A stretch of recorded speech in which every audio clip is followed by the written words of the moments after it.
And now it's time to preview an upcoming game.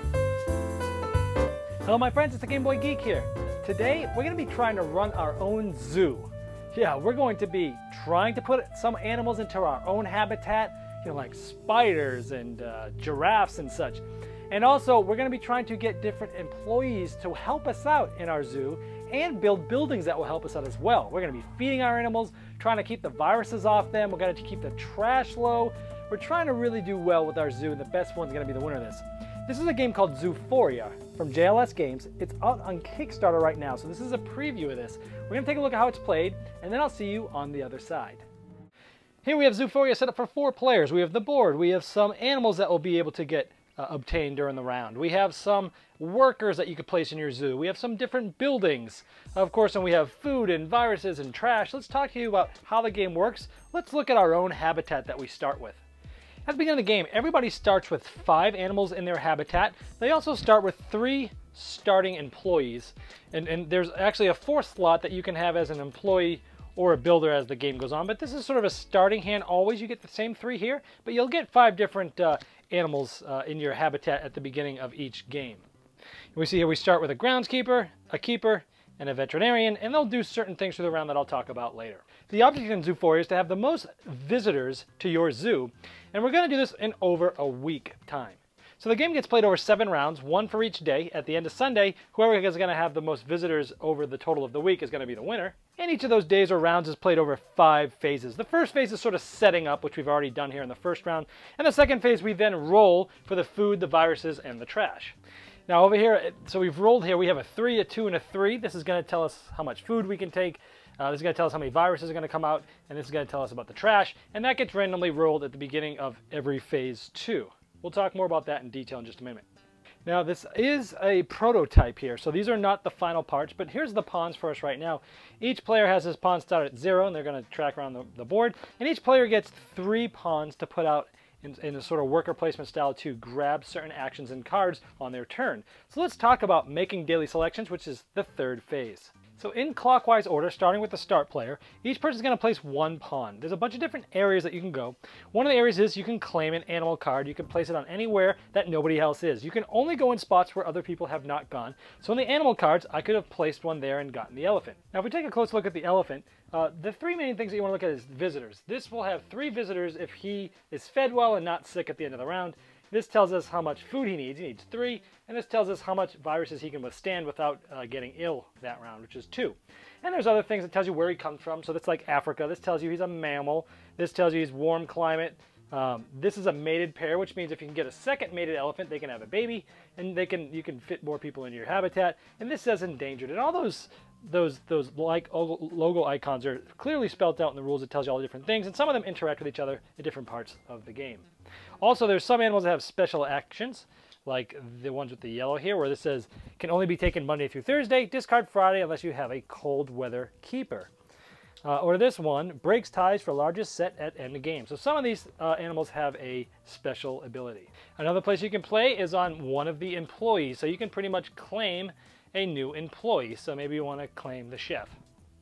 Now these have symbols as well. This is basically a food type of person, and this logo always means you can stack it. So if I had another person with a fork and knife, you can stack them in the same spot, which is good because you can only have a total of 5 employees / buildings in the game at any given time, and this will allow you to stack more than one in one spot, and he actually brings some visitors. There's some other ones like the veterinary technician, where she can stack with another health person, and she takes viruses down by 1. Now if you remember, we started with a veterinarian who's also a health. So these ones could stack together, and now you can take off 3 viruses that round from if you have them employed at the same time. Some of them also have some special abilities as well. Human Resource Manager, for example, when you select a new employee, also take the top card of a draw pile. So some of them have certain things will be triggered at certain parts in the game. Another place you could go is to try to claim a new building.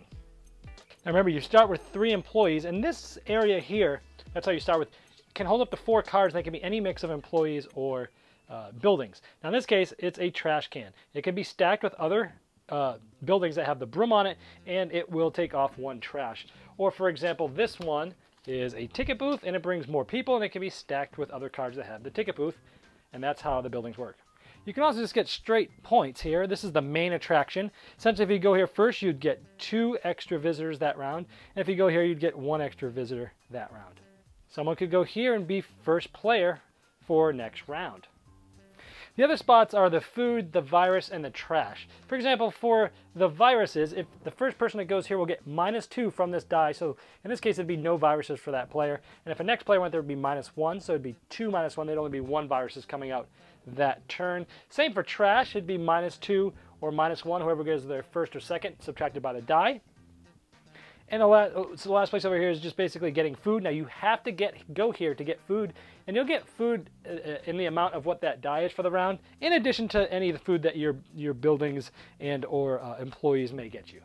And that goes clockwise till everybody has placed all 3 of their pawns. Then we go to phase 4, which is resolving the daily selection. So first, we would take any of the animals that you had gotten and you would put them in your habitat, again, keeping the right amount and discarding down to having no more than 5 animals or no more than 4 employees/buildings. We would then roll 3 dice together to see what event would happen.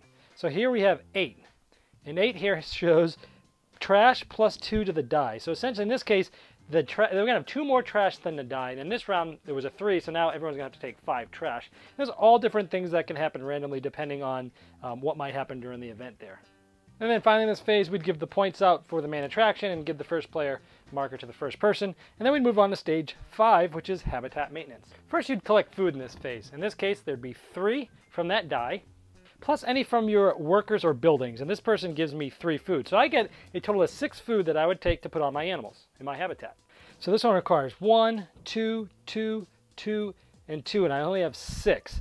So let's say I've got 2, 4, and let's see, 2, 4, and 6. So I did 2 each. So for the ones that I could not feed, now this special ability says does not earn visitors Mondays through Thursday. Discard if ill or not fed. So I actually have to discard this animal. This one just says it can be stacked with other spiders, but this one did not get fed. So it's closed for essentially the day because we didn't have enough food for them. And then we would take virus. So we have 2 virus cubes that we would normally take there. We also have a veterinarian that takes 2 viruses down. So in this case, I don't have to take any viruses. But if you did have to take some viruses, you'd have to decide which one they go on, essentially which ones. And this tells me, like, if at the end of the turn this gray wolf had more than 2, if he had 3, he would also be ill and he would be closed for the round and he's not going to be able to score. And that's kind of how viruses work. We would then collect trash. In this case, this round we would get 3 here. But I have a groundskeeper that lets me remove one of the 3, so I only have to take 2. And those 2 would just go right there. And lastly in this phase, we would add up the visitors that we have. In this case, I have 3 and 2 from my animals that were open. I didn't have any points here. I didn't grab any points off the board in this case for my guy. And so I would be able to go up 5 points on the score track. Now that essentially would be a round. And we'd go to Tuesday and we'd start the whole thing over by resetting up the board and replacing and doing all that. And at the end of the 7th day, which is Sunday, we'd go to some endgame scoring where you would -1 point for every piece of trash that's in your habitat and for every virus that's on any of your animals. You would get 1 point for every 2 food cubes because they do stay from round to round. And then you'd get +2 for every largest collection of the different types of things that we talked about early in the round. That's why that set collection is important. And you would adjust your score for that, and whoever has the most points at the end is the winner. Well, there's Zoophoria. And what this game's got going for it, you could probably tell from the video, is first of all is the theme. Everything's very thematic, and playing with the zoos and the animals and the buildings and stuff is just a fun theme. Also, if you like worker placement mechanisms, you're going to be inclined to like this aspect of the game. And of course, there's a good balance of random dice rolls, but then mitigating those with careful planning of the cards that you get and the ones that you put together and some of the ones that you stack and things like that. So grabbing set collection, putting the animals that it stack on top of each other, like the spiders, or making a baby and getting those to stack. So getting different things, getting set collections for that end game scoring, those are things that are interesting in this game. If this looks good to you, I'm sure the people at JLS Games would love your support. It's on Kickstarter right now. There's going to be a link that comes up just below me at the end of this video. If you click on that link or you go to that link, you'll be brought to the Kickstarter page where you can learn even more about the game, and I'm sure the people at JLS Games would love your support.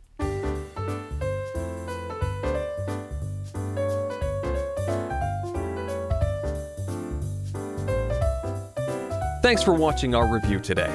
For more information about board games, as well as the #1 board game audio podcast, check out Dicetower.com for reviews, interviews, and more. I'm Eric Summerer, and you've been watching The Dice Tower.